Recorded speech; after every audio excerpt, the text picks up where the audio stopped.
Hello, and welcome to this week's program of the Rotary E-Club of Silicon Valley. My name is Farheen, and I'm so excited that you all have joined us today. Each week, we connect with and hear from speakers who usually have a message focused on our love for innovation, entrepreneurship, and education. Today, we have a presentation by Nate Salpeter, the co-founder of Sweet Farm. With a PhD working in the nuclear industry, Nate brings his analytical mindset to the animal welfare space, where his wife, Anna Sweet, and an incredible team have built Sweet Farm to be more than only a farm animal rescue, but also to be a place of education, inspiration, and innovation through animal rescue, plant-based agriculture, and technology initiatives to scale change in the food system globally. If y'all remember, we invited their GoToMeeting program to an online social a few months ago, and it was a ton of fun. So with that said, Nate, please take it away.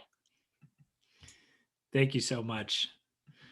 So it's great to be here with you all today. The title of this presentation is Education, Inspiration, and Innovation: How Sweet Farm Impacts More with Less. So Sweet Farm, at a glance, it's a nonprofit organization located near San Francisco. We're dedicated to creating a compassionate and sustainable world through these three pillars of impact.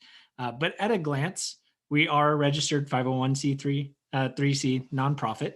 We have over 140 rescued animals currently living at Sweet Farm. We're growing produce through our plant-based agriculture program for around 50 families through our CSA. We have 11 to 12 full-time employees, 11 and a half full-time employees. And as Farheen mentioned, we are the creators of the GoToMeeting program, which, just a little update on those numbers. Since the end of March, we have completed around 8,000 of these virtual meetings, reaching over 275,000 people with one-on-one education, being able to answer their questions and help inspire them to take their own actions. Of course, we also support these different initiatives, these impact pillars, through our food, ag, and sustainability technology startups. We're doing everything from field trials to mentorship to connecting them with other investors. We'll get into that a little bit later.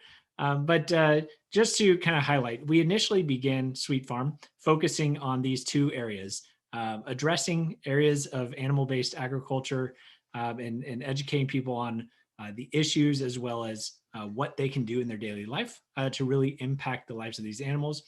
But that side of the story is incomplete without also talking about where the rest of the world's food comes from, which is, of course, fruits, vegetables, plants, legumes, and whatnot. So Sweet Farm felt it was really important to take a systematic approach to addressing these systems. So if you don't have a systems point of view, it's kind of like changing the timing belt on your car and expecting a new car to show up.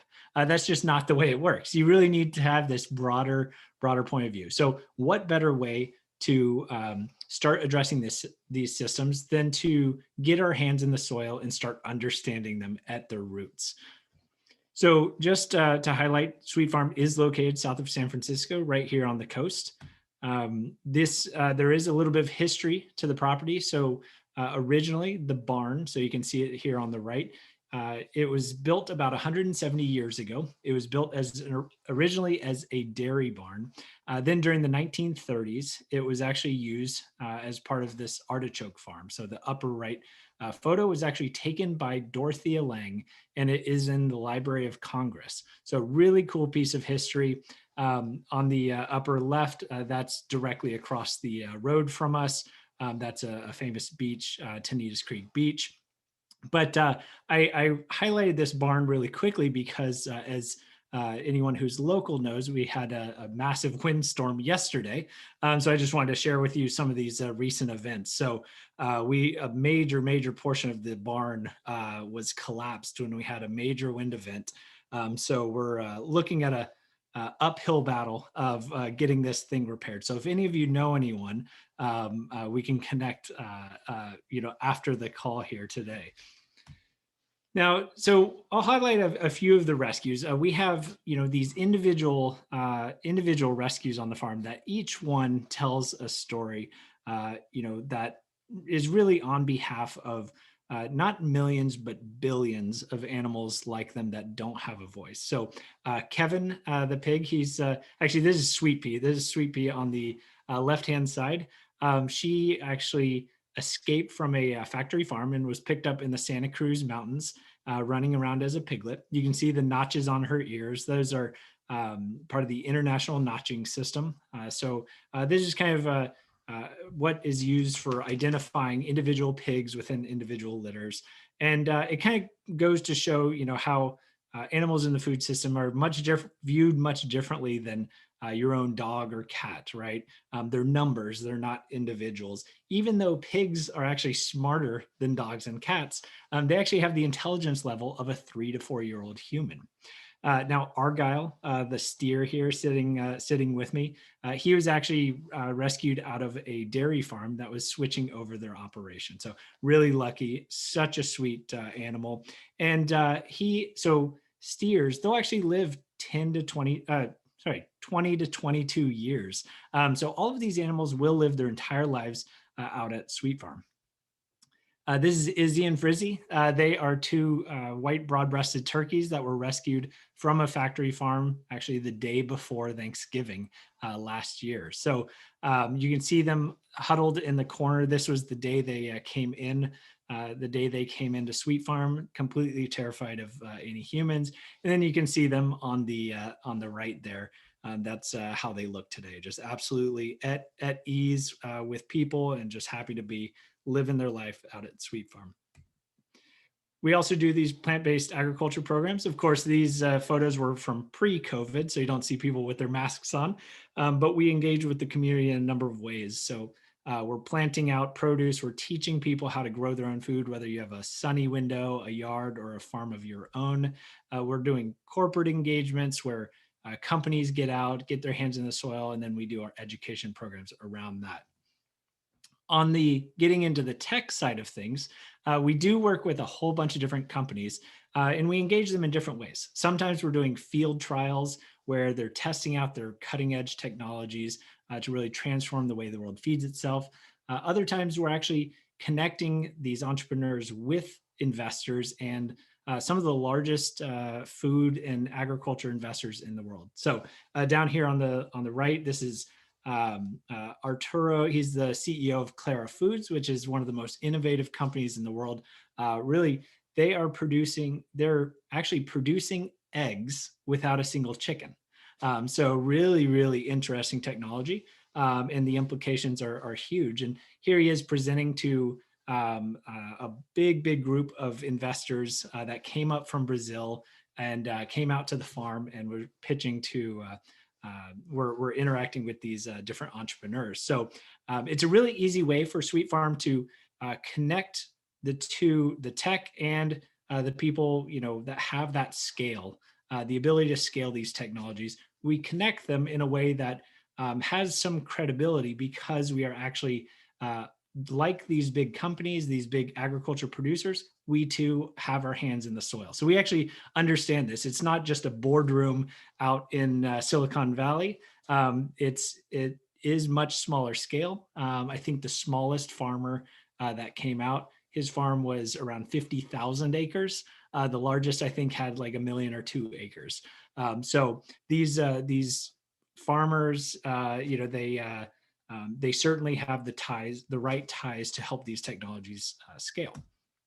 We also do things like our innovation dinner. We brought in 30 founders from everything from stealth mode companies all the way up through one of our friends, one of the co-founders of Oatly, the whole spectrum. We have these entrepreneurs that came in, then we bring in a whole bunch of investors that do not invest in this space yet, sit them down for a dinner, feature a bunch of the products, many of them not even released. And it's a very easy way for us to turn a dinner that costs a few $1,000s to put on, and it results in these investors getting so excited that they end up putting millions and millions of dollars into these new technologies that stand to change the world. So that is like one prime example of how Sweet Farm is taking very focused efforts to really impart change. Now, it really focuses on a key thing, creating an ecosystem, right? So we have this ecosystem that supports new ideas, it supports existing companies, it supports uh, big farms, companies that want to come in, just engage their employees for education. It's really just about creating this amazing space. So that's what we've been doing from the beginning. So it really comes down to points of entry. Making it so that regardless of who you are, your age, your background, um, making it a place that you can really call your own. So creating those points of entry. We also throw convention out the window. We try lots and lots of things. Many of the ideas don't work, but many of them do. We then build on the ones that do work and continue to evolve them. We also focus on complementing the work of others, not competing, and we also follow the data, right? Where are the trends? What's impactful? And where can we really put our effort? So on the technology side, for instance, building on programs that are working. Over the years, we've been working with a lot of incredible companies that, of course, our time is an investment. So we due diligence our time and how we spend those efforts. In the process, my wife and I have personally placed several investments in some of these companies, and we'll talk a little bit about those really quickly here. So I'm going to skip over some of the stuff about the nitrogen cycle. This gets into it, but it is relevant to one of the companies we work with. Essentially, you see these big cycles of how nutrients in the soil impact fish kills and how it goes into crops and the air. But one thing that's missing from it is humans, right? So humans are not part of that previous cycle. And the reality is that humans are creating 3.3 billion tons a year of biomass, right? So surprise, surprise, we are part of the ecosystem. So accounting for that is really a key point. So that said, we do know a lot about pathogens and antibiotics and pharmaceuticals that are in human biomass. So obviously we can't put it directly back out onto crops. However, now it just turned to charcoal. I don't know if you saw that color change. If you do what's called pyrolyzing it, you burn it at high temperature with no oxygen, you actually break down all of those things into their individual elements, and you're left with a carbon structure that has a lot of ecological benefits. So one of the companies that we've been doing field trials with for the last 4 years is a company called Bioforce Tech. So they have the most advanced system in the world. They developed this technology to actually be self-sustaining. So normally this process requires a lot of gas, a lot of electricity. It's very carbon positive. It pumps lots of greenhouse gases into the air. This company is actually self-sustaining. So once you get those carbon structures, it has a lot of benefits to add it back into the soil to improve the soil health. By doing that, you also create a carbon sink. So you're now pulling CO2 out of the system and then sequestering it. So here we are with not just the founders of the company, but also a local municipality. We were celebrating with some strawberries grown with the biochar, and because we were closing essentially landing a new contract for another facility to be integrated in with another municipality. So big celebration there, which we celebrated with some of the best strawberries out there. So here's just an example of where biochar is used. It's been used for many, many years, hundreds, if not thousands of years in Brazil. Brazil is like the traditional biochar soil mecca. When people talk about such good soil in Brazil, it's actually because of biochar. But of course, now we have to use new technologies to do it better and safer.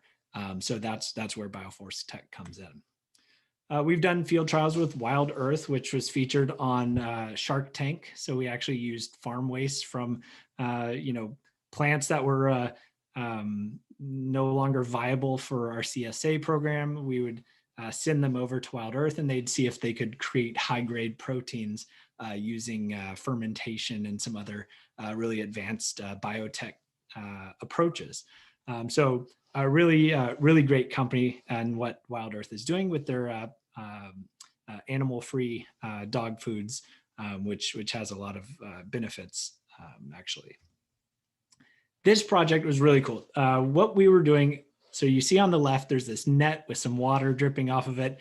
We were actually doing a water collection test. This net here was, at the time, the most advanced fog collection net in the world.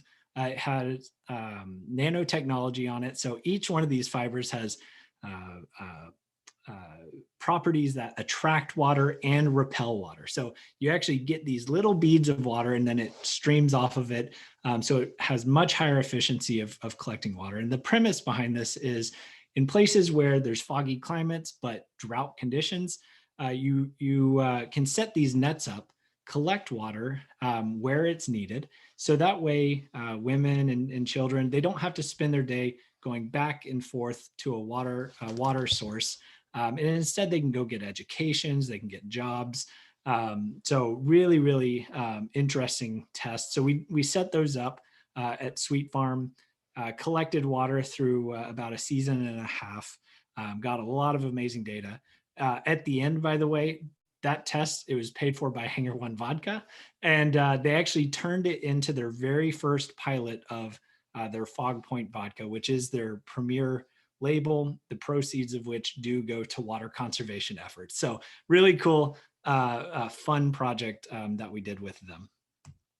Another one that we've done, it looks like all we do is produce alcohol. Of course, this is Dr. Hop's kombucha beer. So we grew strawberries for them. So they're producing this kombucha beer that has, high levels of B12, B12 and probiotics and all these other benefits, but a little bit more fun. So that's a interesting partnership that we have with them. Now this gets into like the really far-looking science. We've done 2 years of field trials with a company called Interplant with the USDA as well. And they're actually producing plants and sensors that can detect within a matter of hours if there are if there's pest stress, nutrient stress, fungal stress, because the plants will actually release a pheromone, a defense mechanism, as soon as that action happens. Well, ordinarily, it takes a matter of weeks for a farmer to actually be able to see it with his or her own eyes. But Interplant is able to do this detection within hours. So if you think about a farm that has 100,000 acres, if you can't detect a fungus for a matter of weeks, over the course of the weeks, that spreads to hundreds, if not thousands of acres due to the winds. Whereas if you can detect it immediately by flying a drone over and using their sensors, you can then use one of these new fancy tractors and hit the problem where it is and knock it out before it becomes a bigger problem. So of course that drastically reduces the need for herbicides, pesticides, fungicides. So really amazing technology. We did their very first field trials 2 years ago, and then second year this year. So I'm also an advisor for this company as well. So they're just doing incredible stuff. She-Oak Meats. This is even more forward-looking than some other companies. They are growing shrimp, crab, and lobster without a single animal. So growing meat without an animal. So my wife, who you see there on the right, and myself on the left, we're joined with the two founders. So that's Sandhya and Kai Yi, both female founders from Singapore, who started it, and then our friend and fellow board member, Ryan Bethencourt there. This group right here was the founding group for She-Oak Meats. So Ryan, Anna, and myself, we wrote the very first check into She-Oak Meats. This last year, they were ranked as one of the top most forward-looking food tech startups in Asia. So really amazing stuff. Stands to eliminate the need for antibiotics. The crustacean industry, it can be very environmentally destructive. So very interesting, not to mention things like microplastics and whatnot that you find in them. So now we talk about Turtle Tree Labs, also in Singapore. My wife and I also placed the very first investment in this company. They are producing milk without a single animal.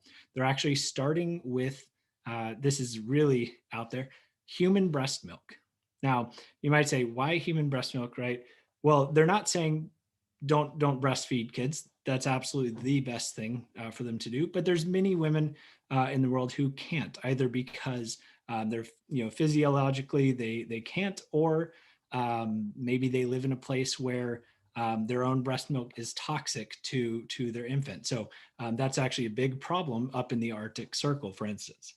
Well, there is a $50 billion market per year that is feeding cow milk to human babies. Human babies need human milk, right? That has the best nutrient profile for them. So they're actually able to do that. And not to mention the fact that they can produce any mammalian milk. So they could produce snow leopard milk for recovering, wildlife that there's no way to, when you're rehabilitating these exotic animals from the brink of extinction, they actually have the technology that can actually help with that. So really amazing company. They actually just placed first place in the Entrepreneurship World Cup out of over 175,000 companies from 200 countries. So really, really amazing. Awesome founding team. So there's Fengru Lin on the right, joined by her co-founder, Max Fry. So awesome folks. And then also Prince Khalid Al Walid is right there, second from the left. So he's known as the Vegan Prince, and he's also an advisor and investor in their company as well. Clara Foods, once again, producing eggs without a chicken, right? So how does Sweet Farm fit into this? Not only have we been helping them with fundraising efforts, they also need to do comparisons of their proteins with that of actual chickens. So of course we have over 80 chickens that have been rescued from a variety of situations, everything from rooster fighting to factory farms and abuse and abandonment. But they still lay eggs, right? So what do we do with those eggs?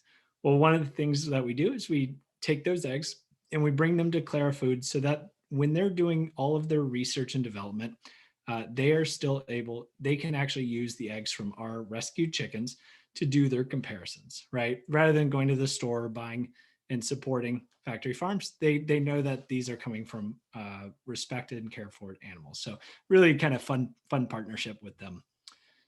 Geltor is another company that we're fortunate to be investors and supporters of through Sweet Farm and my wife and I personally. They're producing collagen without a single animal, so they can actually produce. So typically, collagen is rendered down from animal parts, and that's what ends up getting refined and used in high-end cosmetics. Geltor can actually do this through fermentation. So they brew collagen just like you brew beer with very specially designed yeast bacteria that they've produced. And they can actually produce this collagen at around 250th of the cost. So 250 times less than it costs for those super expensive collagens that you find in those creams. So for anyone who has purchased those really expensive face creams or lotions with collagen, it's very, very expensive. It's because a kilogram of collagen for cosmetics costs around $50,000 per pure kilogram. They can produce it for around $50 per kilogram, right? And not just that, it's a higher quality. They can also produce human collagen, right? We're not, as a species, rendering down the dead for cosmetics. There's only one other way to do it, and it's through a company like this. So very amazing work that they're doing. Very excited to support them through Sweet Farm, through our different technology programs and initiatives, getting them involved in, with investors and influencers, and then also on the investment side. So as a whole, right, how did we get into this, right? Where did it all start? It started because we initially wanted to address these issues around animal-related issues by also addressing, the plant side of things and the tech spaces. And it was building upon them that we really created this ecosystem that has allowed us to interact with these amazing companies and really drive towards a global impact through these companies, through these initiatives like Goat to Meeting, and what is kind of on the horizon. What's next? A lot of people always ask, okay, so you've built this ecosystem. Well, the next thing is I've spent the last 5 months working with an amazing team that we're actually building out a climate tech fund. So that is outside of the nonprofit side of things. But Snowcap, so I'm one of the general partners for Snowcap. We are investing in the unleashing of the planet and people. So we're doing climate tech and wellness, because if you can't heal people, how can you expect to also heal the planet at the same time? So that's kind of next on the horizon as well. But with that, I want to thank you. I know I went over on my time, but I really appreciate you all having Sweet Farm and me on behalf of an amazing team at Sweet Farm come and talk to your group today. Nate, thank you so much for your very wonderful presentation. So before I get to our question and answer, I wanted to introduce the members on call. So we have Rory from Houston, Sandy in Fremont, Shags in Walnut Creek, Rushton in San Jose, and then Nick, who is in British Columbia. So Rushton, you had a question. Go ahead. So yeah, well, I got tons of questions, but I'll try to limit it to one or one and a half. So the Goat to Meeting was my introduction to Sweet Farm, and I'd had it in my head that there was this kind of poor little animal sanctuary that was trying to figure out something, that it needed to keep going, and somebody came up with the idea and it just took off. I'd be interested in the larger story maybe of that, as well as how successful it's been in terms of financially for Sweet Farm. But after your presentation, I'm bought into the idea that there was a load of conversation around innovation and approaching how to deal with business challenges that I did not appreciate before. So thanks for that detail. Absolutely. Well, fantastic question. And yeah, so let's see where to start. So Goat to Meeting. So I'll back up into 2019, 2018. What did Sweet Farm do on a normal year, right? So on a normal year, we're growing food for a few tens of families through our CSA program, and that partially supports, the role of our, amazing farmers that we have. So we currently have 3 amazing female farmers, one of whom's an economics major as well. So these kind of programs partially support the work. So we try and build our organization to be self-sustaining and be able to support itself, really.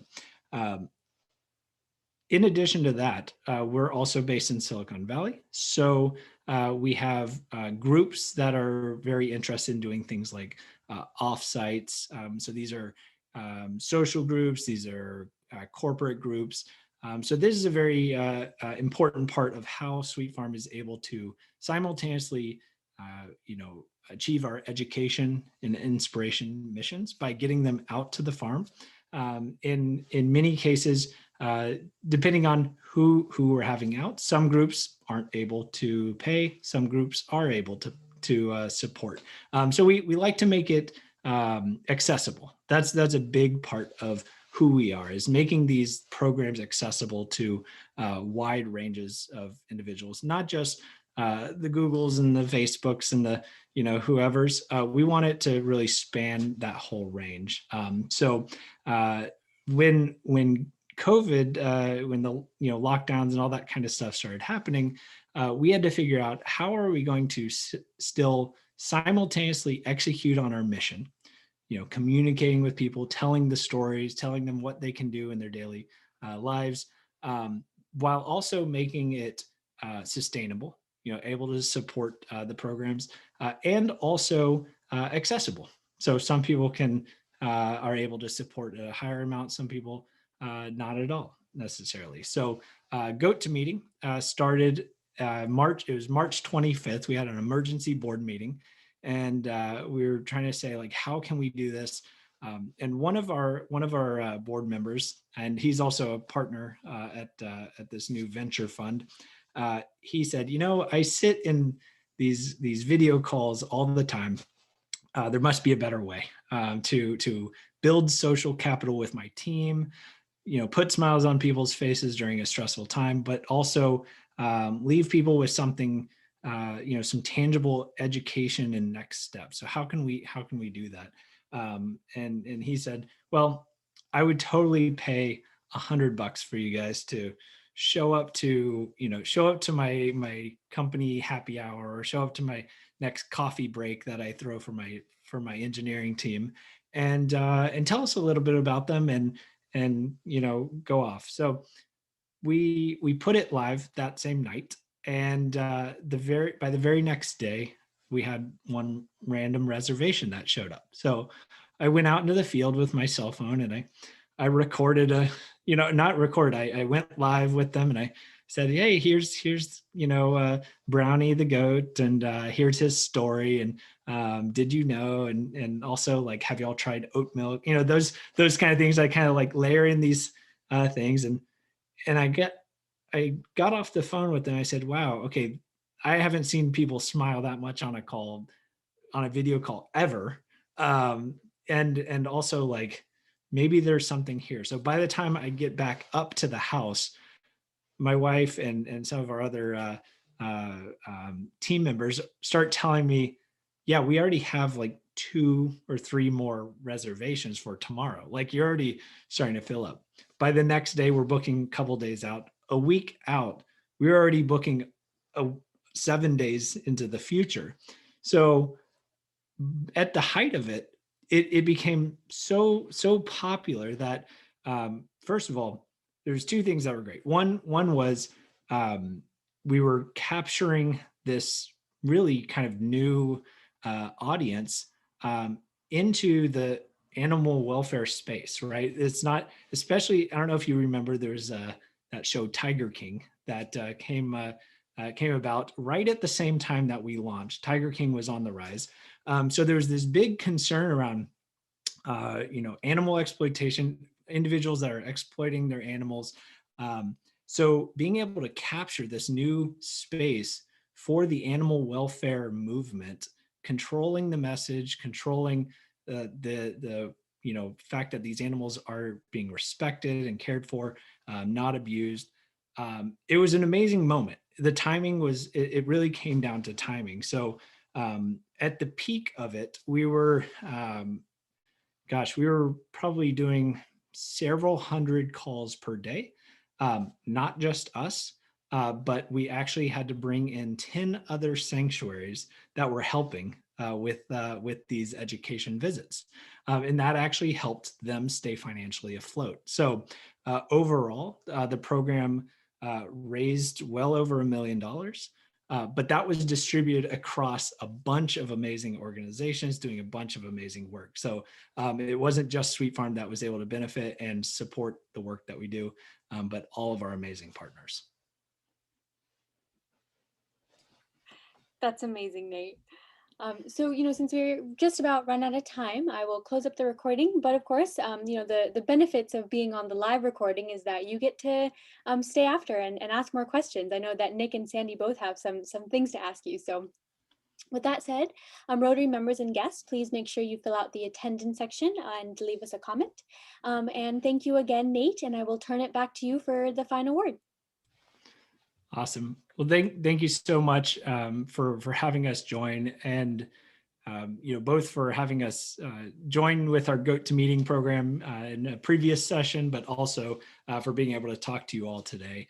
My parting piece of encouragement is take that first step in terms of, if you're not already eating plant-based, maybe it's just trying oat milk in your coffee. Maybe it's trying to offset, have 1 day per week where maybe you're going plant-based.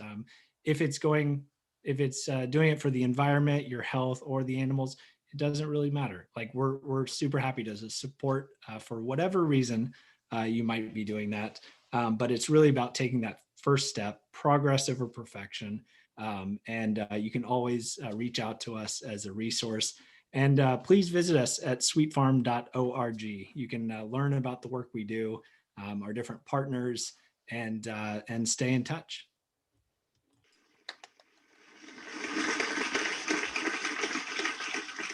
Thank you so much, and we will see you all next week.